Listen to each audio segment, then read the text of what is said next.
E as notícias foram tantas nessa semana que a gente já chamou para fechar a semana conosco o professor Roberto Dumas Damas, economista e professor do INSPER, conhecedor da mente de Donald Trump, da mente de Xi Jinping. Professor, bom dia, seja bem-vindo, é sempre bom ter o senhor conosco, seja bem-vindo.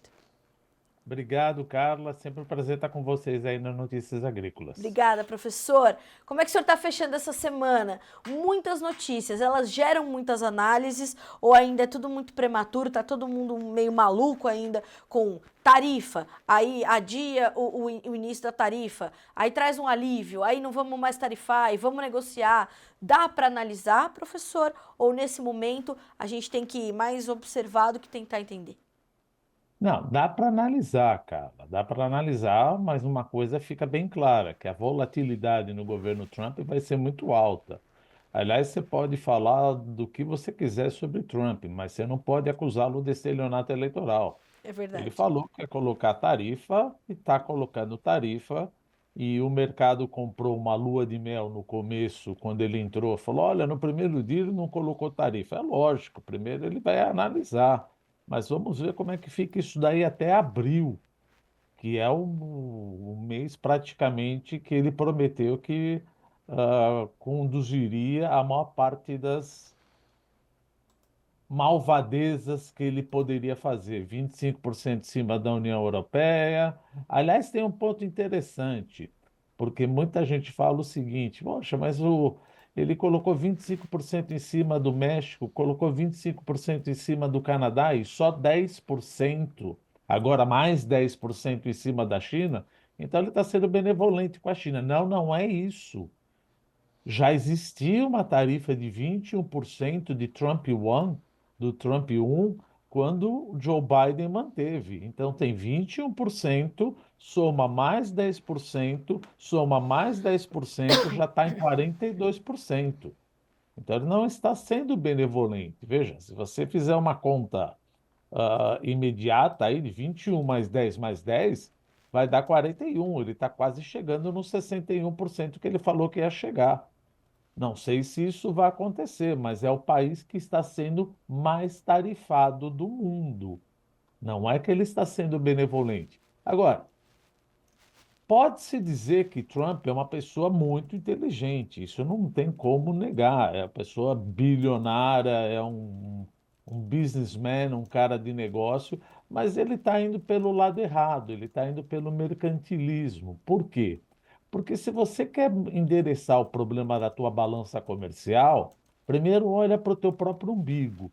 O que eu quero dizer com isso? Por identidade macroeconômica, quando um país tem déficits nas contas correntes, ou seja, nas contas externas, é porque o país poupa pouco.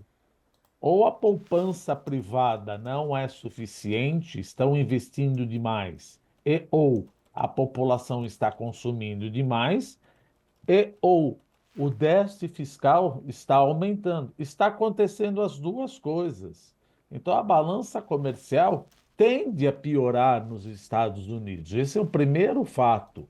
Tanto é que ele já querendo fazer mais investimentos, mesmo que seja do setor privado, para a Nova Tech, e vai aumentar os gastos fiscais na ordem mais ou menos de 3 trilhões de dólares nos próximos 10 anos, vejam, um déficit fiscal de 6,5% e uma dívida pública acima de 110% do PIB, vai aumentar o déficit fiscal, vai diminuir a poupança da população num país que está praticamente a pleno emprego. Isso vai gerar maior balança comercial. Se o teu problema é com a China, eu entendo, você pode até zerar, proibir, simplesmente proíbe de comprar, estou exagerando, obviamente, proíbe de comprar qualquer coisa da China, mas você vai comprar de outro parceiro, você vai comprar do Vietnã, você vai comprar do Camboja, você vai comprar da Malásia, você vai comprar do México, você vai comprar do Brasil. Então não é questão de essa visão de jogo de tabuleiro de xadrez que mexe só um peão. Não, você tem que ver como é que o xadrez se joga. E além disso, ele acaba importando inflação, que todo mundo já comenta, já falamos várias vezes isso daí. Falou: vou te prejudicar, vou colocar 25% em cima dos bens que eu importo. Ora, então eu estou importando coisa mais cara. Ora, se você não quiser importar coisa mais cara, produza aqui. Não é assim. Isso não é o livro básico de macroeconomia que fala traga as indústrias para cá. Existe um tempo para as indústrias migrarem para os Estados Unidos. Você não pode simplesmente chegar e falar abra mais indústria automobilística de carro elétrico nos Estados Unidos no prazo de 3 meses. Tem planejamento, tem tudo isso. Resumindo, você vai ter maior balança comercial, vai importar mais inflação. Mas o que que o Brasil tem a ver com isso?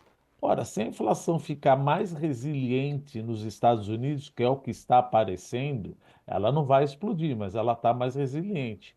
O presidente do Federal Reserve, Jerome Powell, em dezembro, falou que iria cortar a taxa de juros em 2 vezes 25 basis points. Na última reunião do FONC, ele manteve a taxa de juros. Como é que isso bate no Brasil? Taxa de juros mais alta lá fora, em dólar, porque a gente sempre fala, é o diferencial de juros que importa. Não, é o diferencial de juros em dólar, porque senão eu teria ganho muito mais dinheiro botando meu dinheiro no Brasil no ano passado. Nós perdemos dinheiro, porque apesar de eu ganhar Selic, sei lá, 10, 11%, eu perdi 27% de desvalorização da minha moeda. Então, eu perdi 16, 17%. Eu deveria ter ficado quietinho nos Estados Unidos ganhando 5,25.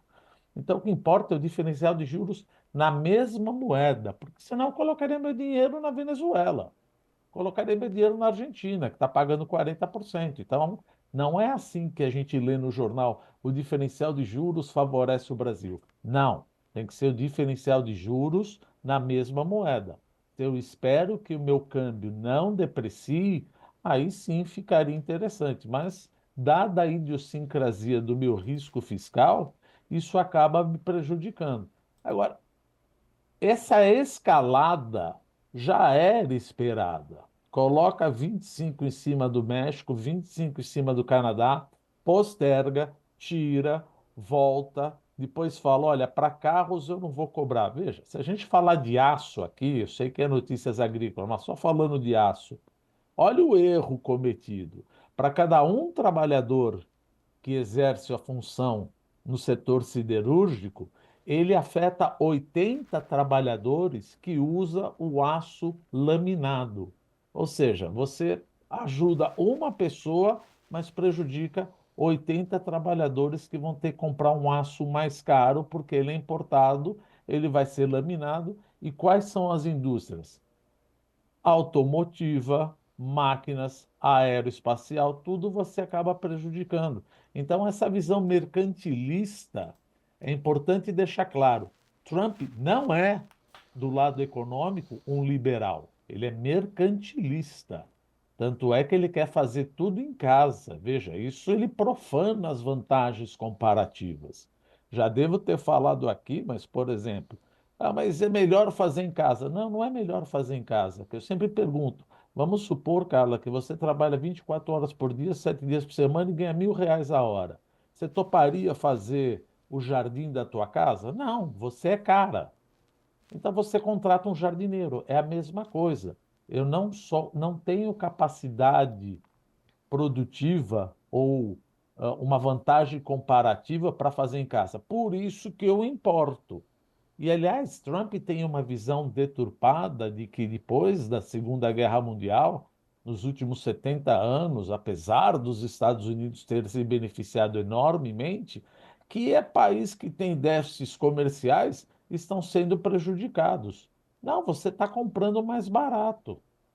Dá para fazer aqui dentro? Você perdeu vantagem comparativa, mas você tem vantagens em outros cenários, em outros momentos. Não adianta querer fazer tudo onshore. O que Trump quer é que tudo seja feito em casa.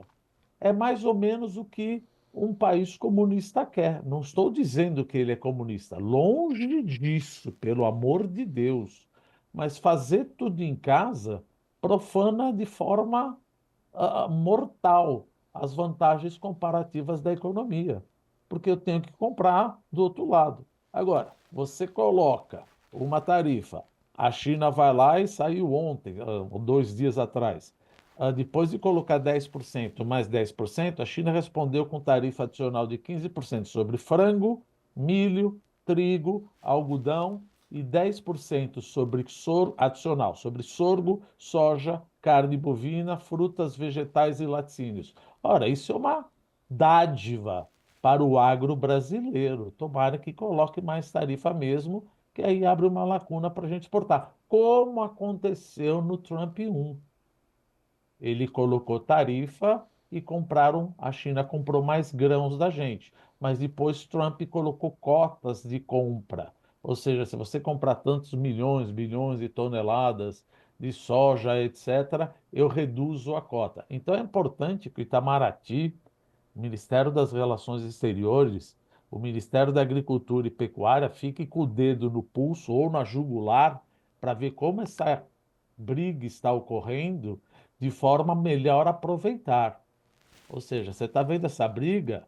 Cadê o governo que não está na China para falar, olha, já que vocês estão brigando, você colocou essa tarifa, vamos fazer um acordo bilateral, pelo menos temporário, de 2 anos, para você comprar mais soja da gente, mais milho da gente, mais algodão da gente. Seria uma forma de você não fazer a réplica, mas fazer a tréplica em cima dos Estados Unidos, fazendo com que a China compre mais agronegócio da gente. Mas aí o governo decide tirar imposto de importação para controlar a inflação. Daqui a pouco eu vou voltar. Você é nova, você não lembra, Carla, você nem viu isso daí. Daqui a pouco vão voltar a tsunami. Vão querer controlar É, preços aqui no Brasil. Vão ser os fiscais do os Sarney. fiscais do Sarney. Sim. Que, que show da Xuxa é esse que eu estou vendo aqui? Fica Professor, uma coisa estranha. Oi, Carla. essa coisa de vamos fazer tudo em casa é uma coisa que realmente me preocupa. Quando houve a tarifação sobre a China e depois já a retaliação chinesa, diferente de 2019, hein, porque a China já conhecia Trump, como o senhor falou, não dá para acusá-lo de estelionato eleitoral, tá só cumprindo, né? Ontem, inclusive, eu vi um analista de soja dizer aqui no Bom Dia Agronegócio, Matheus Pereira, ele falava, é um homem cumprindo a sua palavra, ele falou que ia fazer o que está fazendo. E falou ali no Twitter, né, no X agora, que os produtores americanos vão se divertir porque eles têm ali um mercado interno inteiro para cumprir. Falou, ó, então produzam muito para vocês venderem para os americanos, venderem aqui dentro. Não dá, né, professor, para um país com o potencial produtivo dos Estados Unidos olhar só para o seu mercado interno. Os seus mercados externos são completamente importantes e o ranking, o top 3 do agronegócio americano é México, Canadá e China. Então, os produtores, as associações de produtores, as associações dos setores de fertilizantes, porque vão ter que comprar potássio tarifado do Canadá, os produtores, o setor de maquinário, o agronegócio, da perspectiva do produtor, do setor produtivo nos Estados Unidos, também está bastante em alerta, tensionado e preocupado, né, professor? Não dá para olhar só para dentro de casa, na agricultura ou no agronegócio como está hoje, tão globalizado, certo? Você percebe que existe um erro de cálculo tremendo? Ele simplesmente mexeu o primeiro peão e falou: vou ganhar o jogo. Não, você não sabe. O cara está mexendo a torre, está mexendo o cavalo lá atrás. Ele vai pegar a tua rainha rápido. Por exemplo, os produtores agrícolas, olha, produzam aqui. Como é que eu vou produzir aqui se máquinas e equipamentos que usam aço semi-acabado como insumo vão ficar mais caros? Como é que eu vou aumentar a minha produção a ponto de aumentar 25% a tarifa que você colocou em cima, 25 não, né? Mas eventualmente 25% em cima 25% em cima do México e do Canadá. Como é que isso vai fazer? Ou seja, fazendo uma conta bem besta aqui, você precisa aumentar a tua produção em 25%. Já que você não quer que 25% entre, aumentou a tua tarifa, você precisa aumentar a tua produção. Não é assim tão rápido que acontece. Então, veja, vou repetir as palavras em inglês do Jeremy Powell. A inflação e a taxa de juros vão ficar higher for longer, vão ficar mais alta por mais tempo nos Estados Unidos. E isso acaba prejudicando a moeda de países emergentes, como é o caso do Brasil. Claro que eu tenho meu problema fiscal, mas eu poderia, sem o Trump, que o meu câmbio pudesse apreciar. Pelo amor de Deus, não é só isso que faz o câmbio. O câmbio também é impactado pelo o aspecto fiscal absurdo. E agora com a Gleisi Hoffmann ajudando o Haddad, que parece que vai ser uma dupla fenomenal, vai ser E vem contém aí o Guilherme Boulos. isso, contém ironia, isso daí, pelo amor de Pelo amor Deus. de Deus. Veja, o Fernando Haddad estava apanhando horrores da Gleisi Hoffmann, mas ela estava fora dos bastidores, ou seja, estava lá fora. Agora, praticamente, ela vira protagonista, ou seja, o que mais precisa é mais uma flecha para São Sebastião do coitado Haddad. Ele acaba apanhando de todos os lados. Tome câmbio. Então, mas o câmbio caiu. Não, veja, ele subiu no final do mês, caiu agora, porque era época de fazer petax. Mas, para mim, o câmbio volta para 6 até o final do ano. Isso é quase inexorável. A tendência. Veja, se a nossa premissa está correta, sempre passa, tem que fazer uma análise educada. Se a premissa está correta, que a inflação nos Estados Unidos, com esse tarifaço, vai ficar mais pegajosa, mais resiliente, e a taxa de juros vai demorar mais para cair, então é melhor investir nos Estados Unidos. Primeiro ponto. Segundo ponto, se meu déficit fiscal, assim como o Lula já falou, ó, do meu lado não tem mais nada para cortar. Botou a Gleisi Hoffmann, botou o Boulos, o Haddad nem vai nas reuniões mais.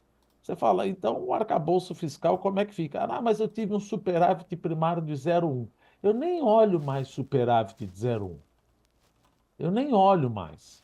Porque uns falam 0,1, outros colocam, não, mas se eu colocar as enchentes do Rio Grande do Sul é meio. Se eu colocar não sei o que é 0,9. Olha o déficit fiscal. É o segundo maior déficit fiscal do mundo. Como é que isso o gringo pode olhar e falar, olha, eu acho que o Brasil é um lugar interessante de botar o dinheiro? Não, se os Estados Unidos estão pagando mais e eu estou indo numa completa desordem fiscal, provavelmente você vai acabar saindo do Brasil. Tem perdedores e tem ganhadores. Os Sim. exportadores se beneficiam, porque o câmbio vai depreciar. O câmbio vai voltar para 4,80? Gente, não tenho bola de cristal. Mas se eu tivesse que botar meu pé numa barca que volta para 5, que volta para 5,20 ou que vai para 6, eu colocaria meus dois pés no barco do que ele volta para 6, 6,10. Sim. Tem muita coisa ruim acontecendo. E, infelizmente, Trump parece que, obviamente, também não teria por que ele se importar com a situação do Brasil. Mas tem o lado econômico brasileiro, idiosincrático nosso, que tudo leva a crer que o câmbio vai acabar subindo isso daí e prejudicando a inflação. E prejudicando a inflação de alimentos. Está vendo como você colocar imposto, ou melhor, isentar imposto de importação de milho, massas, etc. Veja, carne, vocês entendem muito mais do que eu. Carne, açúcar e café, o Brasil é o maior produtor. Eu vou comprar de quem? Eu vou comprar de quem a ponto de baixar o preço? Eu preciso comprar muito, mas quem é que vai produzir tanto assim? E outra, vou fazer um. Já estou mudando um pouco de assunto, desculpa, Carla. Não, Eu vou fazer controles de estoque. A hora que eu vou fazer controle de estoque, eu compro mais.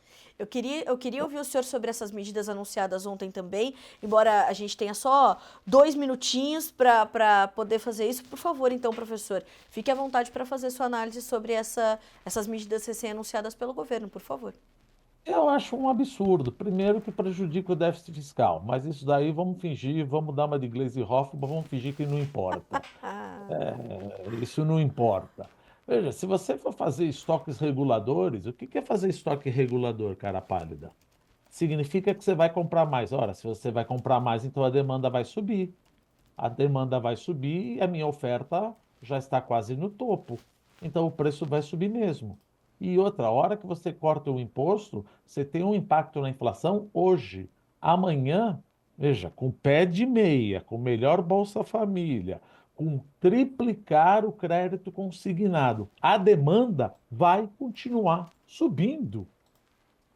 Não tem jeito. Você está fazendo uma coisa, abriu três torneiras e está usando um paninho de pia para enxugar. Não vai conseguir. A inflação de alimentos pode arrefecer no momento, mas ela vai continuar porque o governo não entendeu, ou não quer entender, ou tem uma bruta desonestidade intelectual, ou tem hipotálamos desgovernados mesmo, né? Não tem jeito para discutir com pessoas assim. A gente sabe que a demanda está forte, mais do que a produção. Isso bate na inflação de alimentos, que deve continuar também prejudicando o bolso do trabalhador. Fala, mas prejudica todo mundo. O pior, sabe o que é, cara? É que prejudica o mais pobre, porque a maior propensão marginal a consumir de alimentos é geralmente do mais pobre. Pô, mas a gente não come a classe média? Não, claro, mas 90, quase 100% da renda do trabalhador vai para a comida. Então, se a comida sobe, ele sente mais no bolso. E Sim. aí o que acontece? Prejudica a popularidade do presidente. E o que que ele faz? Faz mais um pacote de benesses, mais pacote de benesses na cabeça deles, porque isso acaba prejudicando mais ainda as contas fiscais e a inflação, Carlos. Professor, ouvir o senhor é uma dádiva, né? Para nós é um privilégio poder ter análises tão lúcidas e muito pragmáticas. Então, eu vou já me alinhar com o senhor para a gente ter o senhor aqui na semana que vem para a gente continuar nesses desdobramentos, porque o nosso tempo, infelizmente, se esgotou. Mas muito obrigada, professor, por concluir essa semana conosco, uma semana de notícias tão importantes para o Brasil e para o mundo. Obrigada mais uma vez. As nossas portas estão sempre abertas para sua inteligência e para sua lucidez, viu, professor? Obrigada. Obrigado a você, Carla. Muito obrigado. Estou sempre à disposição de notícias agrícolas. Pode me chamar. Obrigada, professor. Um ótimo final de semana Obrigado. para o senhor. Um abraço e até mais.